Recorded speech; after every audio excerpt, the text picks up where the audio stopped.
you sent us our notes yesterday, your notes yesterday. You said, yes, I'm still bearish. Sounds like your autobiography. How could you still be bearish, though? S&P's going towards 5,000. We've been talking about it all morning. Healthcare at a new high, tech at a high, industrials at a high. Why are you still bearish? Well, because chasing the tape is not analysis, Frank. And when we start to look at the underlying data, all of the things that powered this rally, all of the things that kicked this rally off are starting to reverse or have strongly pivoted. So remember, we had 150,000 jobs. Well, now we're putting together months with 300,000 jobs, which is way too hot for the Fed and leads me to believe that not only will they push this out, but there might be some possibility that they still raise before they cut, particularly when we saw 60 bips of wage growth. Greg, hold on. They might raise before they cut. I mean, I got to ask, where are you getting that from? I mean, Jay Powell was pretty clear.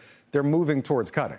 Jay Powell has been clear about a lot of things. Jay Powell was clear that the inflation was transitory in 2020 as well, right? And so, look, I think Jay Powell has said for months before that posture pivot in December that a hike was still on the table.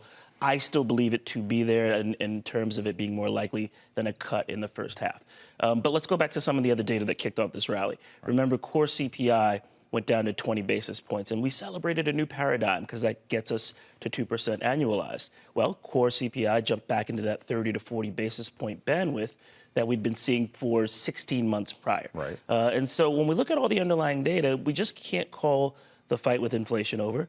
Go ahead. No, I'm not interrupting you. You look incredulous. I think a lot of people watching the show are looking pretty incredulous. Just for context, you're one of the most bearish people on Wall Street. I think you may be the only person calling for a possible hike before a cut. And in fact, some people are telling us, we've had guests on this week, and I've talked to other people, strategists, other traders, they believe we might see a 50 basis point cut. Right. But go ahead. I want you to finish. Yes, and those probabilities were for a cut in March were 90% 2 months ago, right? And now it's down to 15%. Okay. And so, look, we're all trying to figure it out. None of us has a crystal ball. And so I want to be very clear about these words, Frank, that I think that it's more likely we get a hike before we get a cut. All right. Contrarian, to say the least, Greg. You're looking at things very differently. For sure. I do want to talk to you about one of our big stock stories this morning, and that's Disney.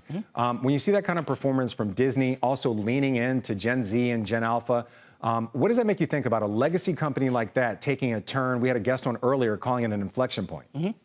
So, look, I think this market is going to reveal a lot of inflection points. The cost of capital for companies is higher.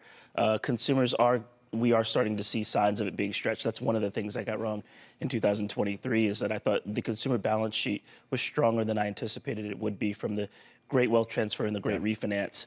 And it's been a mixed bag in terms of earnings. So look, I applaud where companies in a harshening environment can put up and beat earnings. But, we've seen both sides of this coin. Right. We've had some disappointments as well. One more inflection point. You gave us a couple names you like. These are all AI beneficiaries. Two of them are pretty high valuation names. Right. Palantir and ServiceNow. Give us the elevator pitch. Why now for these two? So I've long said, and in the middle of my bearishness, Frank, I've long said that you can hide out where we have great secular tailwinds, AI, cloud, and so people concentrate on the mega names for those, but the tailwinds are probably more acute in the smaller companies. So when you look at a ServiceNow, they grew 24% and gave us 500 bips of margin expansion. When you look at Palantir, they put up in their commercial business 70% growth on top of 30% growth last quarter. So I think you'll see those same tailwinds operate lower in the cap structure. Greg Band.